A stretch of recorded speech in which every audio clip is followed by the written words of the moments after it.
अन्नदाता। पग पग पर है संग तुम्हारे अन्नदाता। लहू किसानों का बन के पसीना सींचता है धरती का सीना। मेहनत का तेरी हक दिलवाने, नई तकनीक नई खोज बताने। पशुधन को गुणवान बनाना, पौध सुरक्षा को सिखलाना, खेती के सब गुर समझाने, भारत का सरताज बनाने। आठों पहर है संग तुम्हारे अन्नदाता अन्नदाता। नमस्कार, मैं हूं कात्यायनी चतुर्वेदी और आप सभी दर्शकों का अन्नदाता कार्यक्रम में बहुत स्वागत करती हूं। हर रोज की तरह कार्यक्रम में लेकर आई हूं खेती बाड़ी से जुड़ी हुई बहुत सारी लाभकारी जानकारियां। तो चलिए सबसे पहले देखते हैं क्या है विशेष आज के कार्यक्रम में आपके लिए।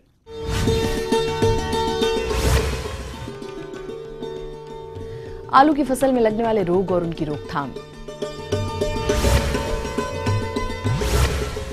अधिक उत्पादन हेतु बरसीम की वैज्ञानिक बुआई तकनीक,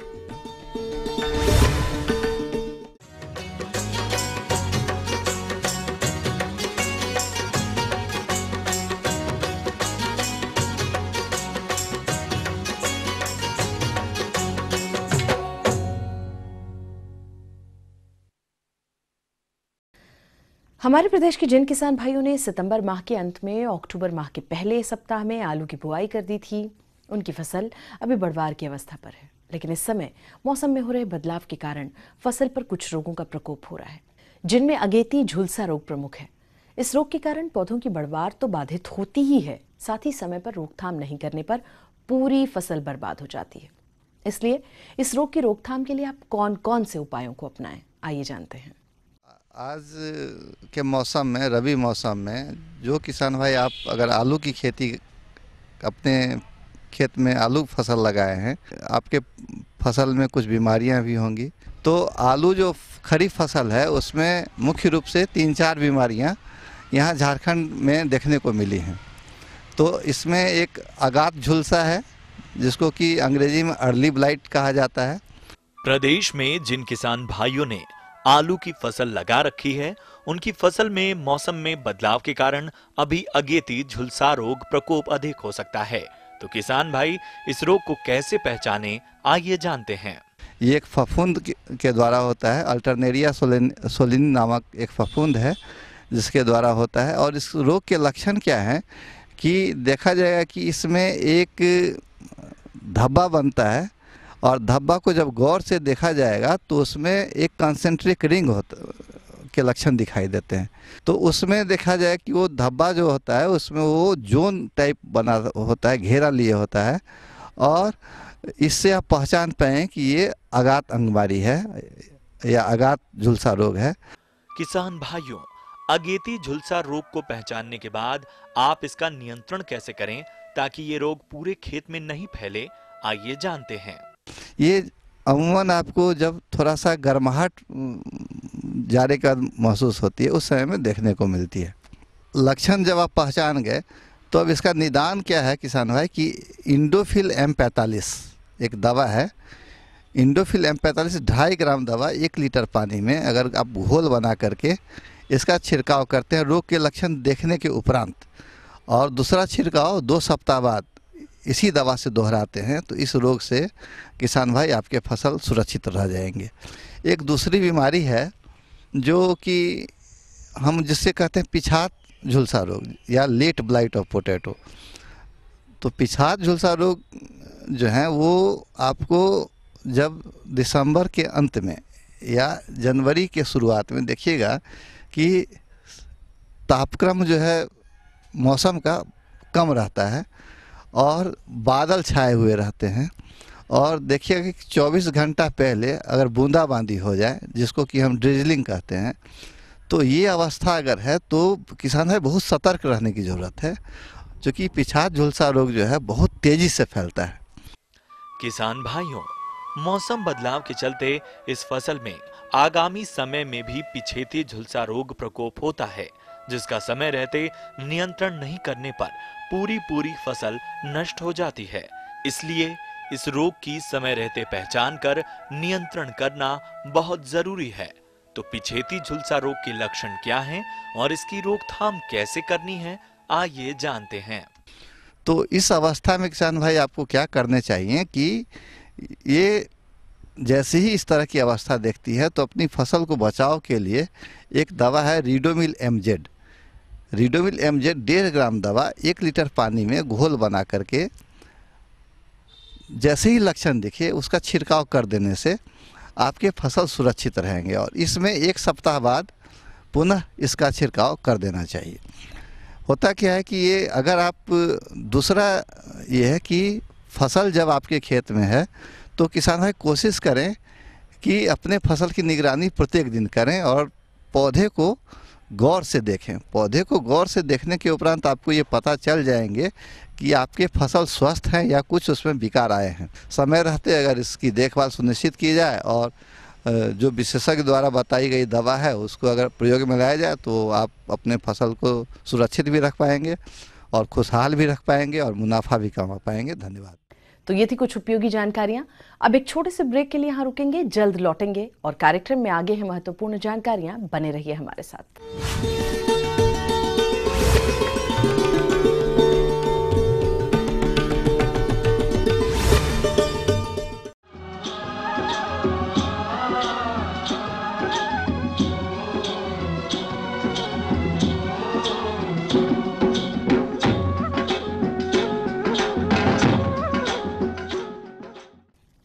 ब्रेक के बाद आप सभी दर्शकों का एक बार फिर से अन्नदाता कार्यक्रम में बहुत स्वागत है और चलिए अब बढ़ते हैं अपनी अगली प्रस्तुति की ओर।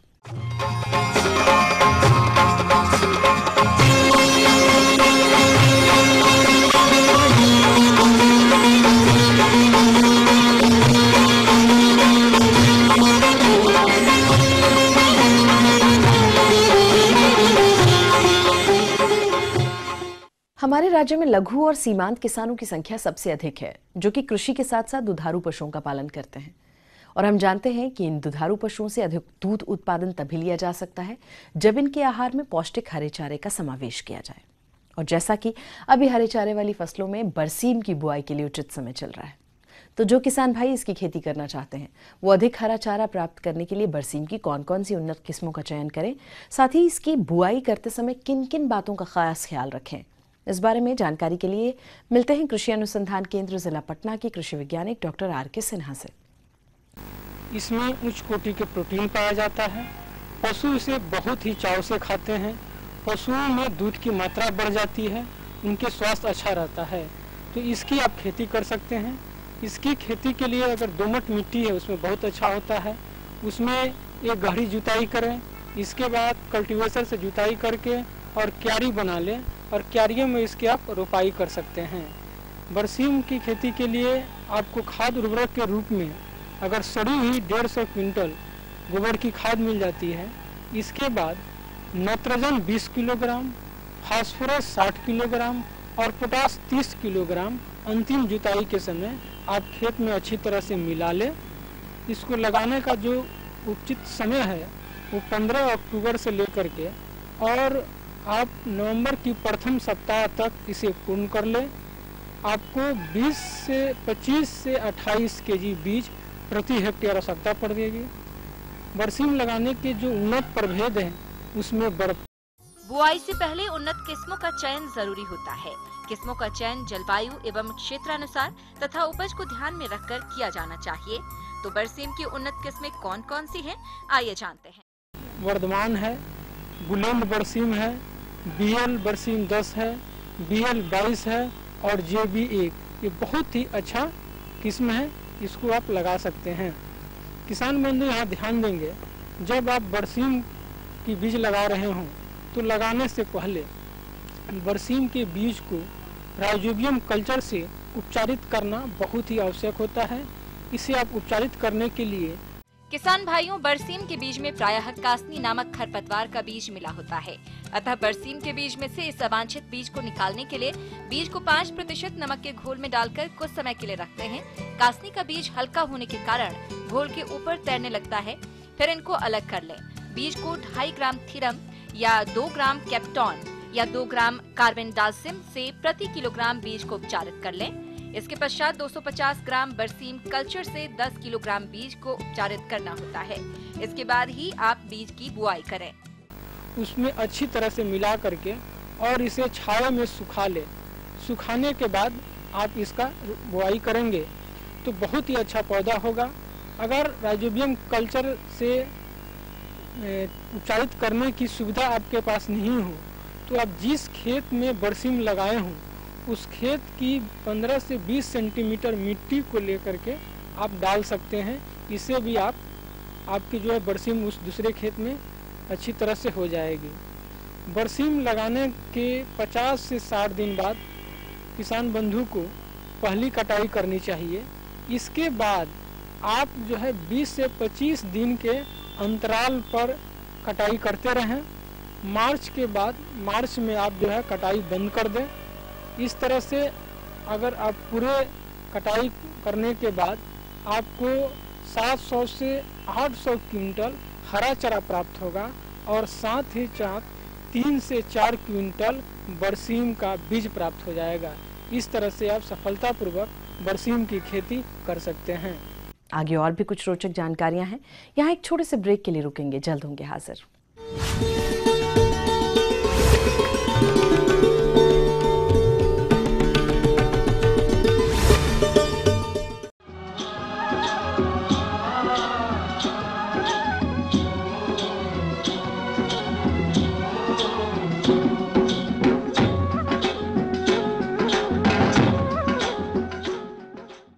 ब्रेक के बाद आप सभी दर्शकों का स्वागत है। चलिए अब रुख करते हैं अपनी अगली कड़ी की ओर।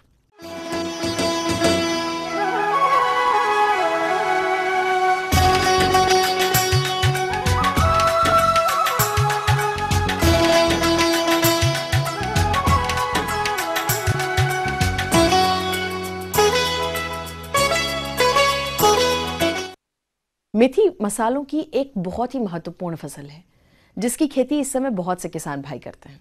तो इस फसल से अधिक उपज लेने के लिए खेत की तैयारी, उन्नत प्रजातियों का चुनाव, बीज उपचार इत्यादि बातों पर आप अवश्य ध्यान दें, क्योंकि यदि इन बातों पर आप ध्यान नहीं देंगे तो बीजों का जमाव प्रभावित होगा और आखिर में फसल से उपज कम मिलेगी। इसलिए मेथी की बुआई के समय आपको किन किन जरूरी बातों पर ध्यान रखना है, आइए जानते हैं कृषि वैज्ञानिक डॉक्टर आयन शुक्ला से।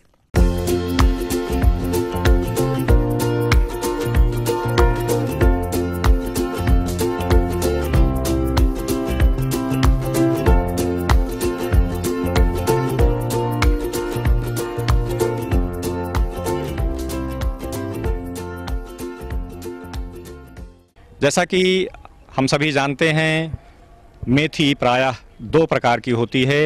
एक सामान्य मेथी जिसे देसी मेथी कहते हैं, दूसरी कसूरी मेथी के नाम से जानी जाती है।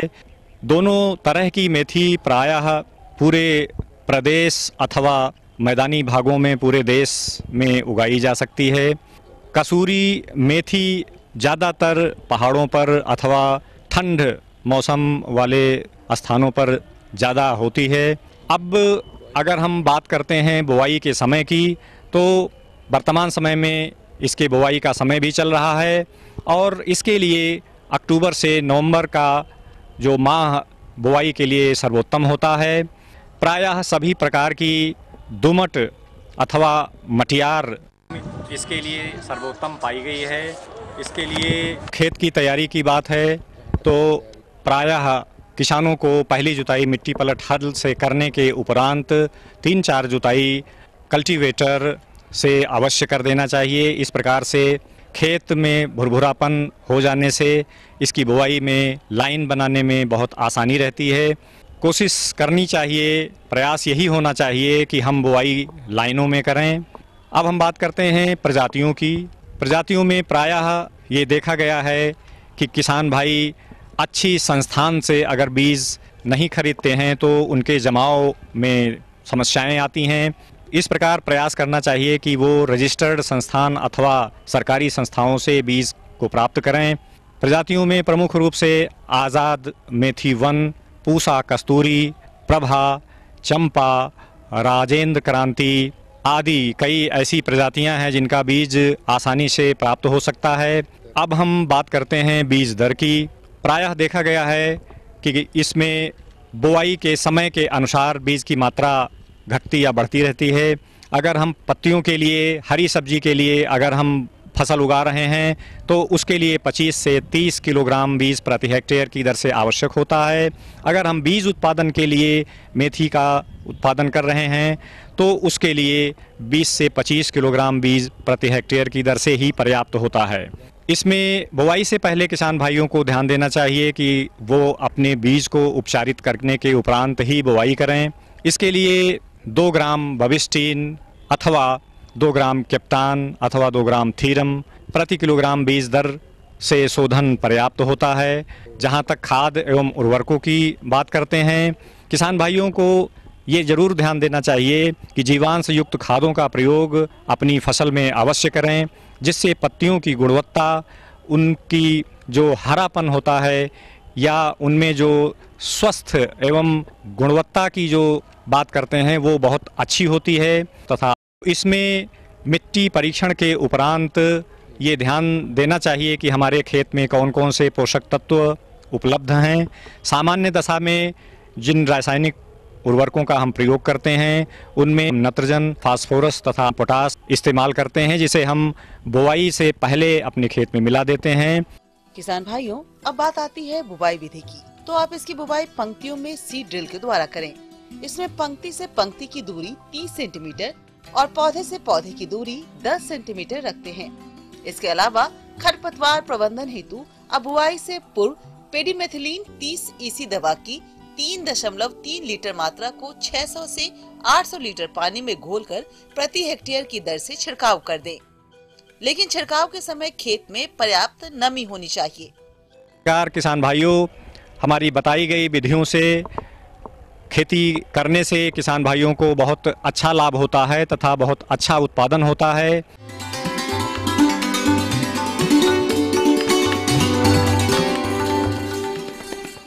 अन्नदाता हेल्पलाइन निःशुल्क फोन संपर्क सेवा के माध्यम से आपके द्वारा पूछे गए प्रश्नों में से 1 या 2 महत्वपूर्ण प्रश्नों को हम अपने कार्यक्रम में जरूर शामिल करते हैं और इसी के तहत आज का चयनित प्रश्न और उसका जवाब इस प्रकार है।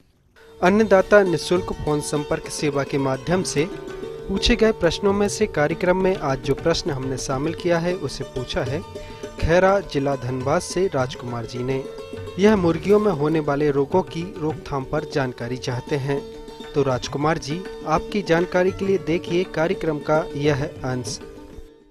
मुर्गियों में अनेक प्रकार की बीमारियां होती हैं, जिसमें मुख्य रूप से कह सकते हैं कि संक्रामक रोग और असंक्रामक रोग, इसके अलावे परिजीवी रोग, ये 3 मुख्य तौर पर बीमारियां हैं। संक्रामक रोग उस तरह के रोग को कहते हैं जिसमें कि आपको फैलने वाली बीमारियां, जैसे कि टुनकी या झुपनी, जिसमें मुर्गियां एक कोने में खड़े होकर झुपने लगती हैं, सफ़ेद दस्त होता है और मुर्गियां बहुत बड़ी संख्या में मुर्गी मर जाती हैं, जो वायरस से होती है। तो इसके लिए जब बीमारी हो जाने के बाद इलाज करना संभव नहीं हो पाता है।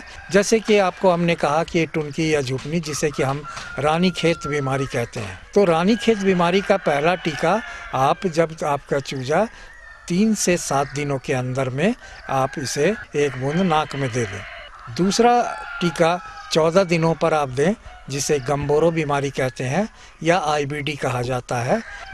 अगर मुर्गी पालन के व्यवसायी जो भी हैं वो अगर ब्रॉयलर पालन कर रहे हैं तो ब्रॉयलर में पुनः इसे लसोटा जो कि पीने के पानी में दे दें या फिर उसी विधि से 1 बूंद आँख बूंद आप 24 दिन पर इसे दे दें।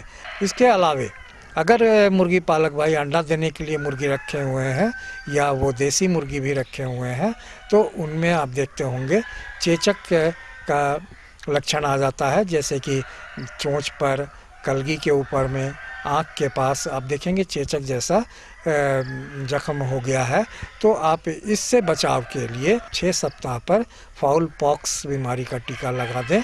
इसे भी सुई से देने 0.2 ml प्रत्येक मुर्गी को आप चमड़े के नीचे सुई से दे देंगे उसी प्रकार से जो आपने रानीखेत का टीका पहले दिया 1 से 7 दिन के अंदर में आँख में और नाक में, अब इसी बीमारी के लिए दूसरा टीका देने की आवश्यकता होती है, जिसे आप 8 सप्ताह की उम्र पर मुर्गियों को R2D के नाम से यह टीका आता है। इसे आप जांघ में, चमड़े के नीचे या मांस में आप इसे आधा ml करके प्रत्येक मुर्गी को सुई से जांघ में दे दें, तो इससे आपकी मुर्गी जो है वो सुरक्षित हो जाएंगी। इसके बाद अगर आप 16 सप्ताह की उम्र में जब मुर्गियाँ अंडा देने के लिए तैयार होती हैं, उस अवस्था में आप पुनः एक बार इसे रानीखेत का टीकाकरण कर देंगे। तो इस प्रकार से अगर आप टीकाकरण को निर्धारित कर लें अपने मुर्गी फार्म पे, तो संक्रामक रोग जो है उससे आप अपनी मुर्गियों का बचाव कर सकते हैं।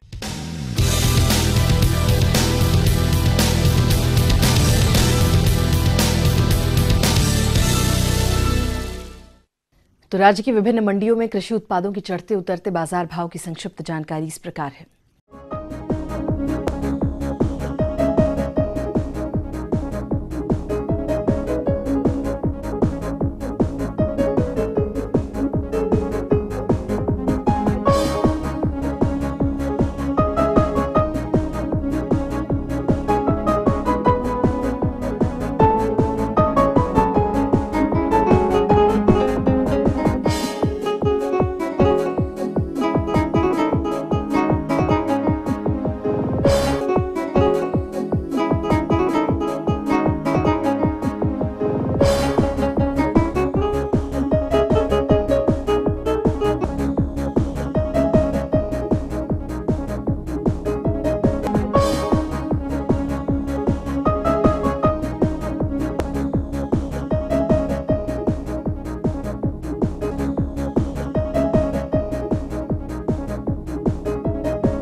और चलिए अब देखते हैं कल दिखाए जाने वाले कार्यक्रम की मुख्य झलकियां।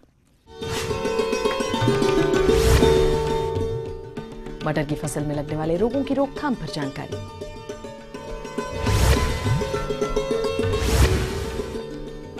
अच्छे विकास के लिए बत्तखों की देखरेख और प्रबंधन। हम ये उम्मीद करते हैं कि आज का कार्यक्रम आप सभी दर्शकों के लिए बेहद उपयोगी रहा होगा। किसान भाई और अन्नदाता आपकी सेवा के लिए संकल्परत है और कृषि संबंधित समस्या और सुझावों के लिए आप हमें इस पते पर संपर्क भी कर सकते हैं। प्रोड्यूसर अन्नदाता ETV Bihar Jharkhand, Ramoji film city Hyderabad 501512। और आप हमें ईमेल भी कर सकते हैं। हमारा ईमेल एड्रेस है annadatabihar@etv.co.in। इसके अतिरिक्त आप हमें निःशुल्क हेल्पलाइन नंबर 180041921555 पर सोमवार से शनिवार सुबह 10 बजे से शाम 4 बजे के बीच में संपर्क कर सकते हैं। तो फिलहाल अन्नदाता की पूरी टीम को दीजिए इजाजत, लेकिन इस वादे के साथ कि कल फिर होगी आपसे इसी समय मुलाकात कृषि संबंधित कुछ और महत्वपूर्ण जानकारियों के साथ। तब तक के लिए नमस्कार।